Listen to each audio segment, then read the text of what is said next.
Now Christine is back to bring us up to date with everything that's buzzing today. Thanks very much, Claire. Well, Facebook's overhauling its privacy settings.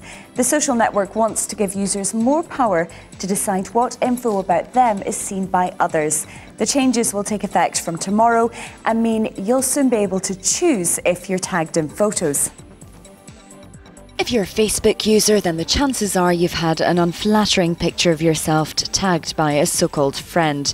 You could detag yourself, but only after it's linked to your profile. Bummer. Well, it doesn't seem fair, and it isn't. Now Facebook's finally addressing the issue as part of sweeping changes to privacy settings. Users will have to approve the tag before a picture is linked to their personal page. If you are going to share something with somebody, now you can basically see if it's going to be made public, or you can basically define which friends you want to share, you know, whether it's a photograph with or a bit of news. And also this time, instead of you being embarrassed if suddenly a photograph of you appeared that you were tagged in, you will be able to validate whether or not that tag goes out there, so you can say yes or no to letting other people know that you're in that photograph. So you get a bit more control, and they bring the settings to the front. The changes will be active from tomorrow, and so far users have given them the thumbs up. There are growing fears about the number of young people addicted to computer games. It's because many players sit still in front of their screens for long periods of time, and this could in turn lead to health complications like deep vein thrombosis. It can also lead to antisocial behaviour, and in some cases players may not even eat or sleep properly. Gamers are being advised to take a break at least once every hour.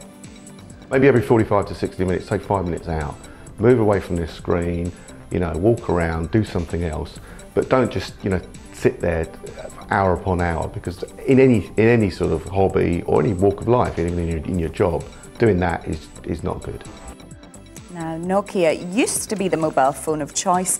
Now the Finnish firm wants to claw back its place in the market by taking on the iPhone and the Android. It's created 3 new phones, including the smallest smartphone ever made. The Nokia 700 is tiny, weighing under 100 grams, while the 701 claims to have the brightest display ever, so it can be used indoors and outdoors in the sun too. The Nokia 600, meanwhile, is the loudest smartphone the company have ever produced. All 3 handsets are being launched alongside Nokia's new Symbian Bell operating system. And finally, this has to be the biggest gathering of robots ever.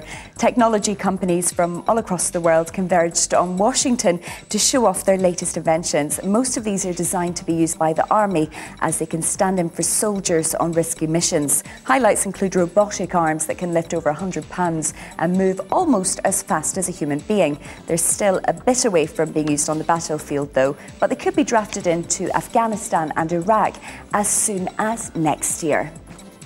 And that's you up to date with everything that's buzzing today. It's back over to you, Claire. Thanks for that, Kirsty.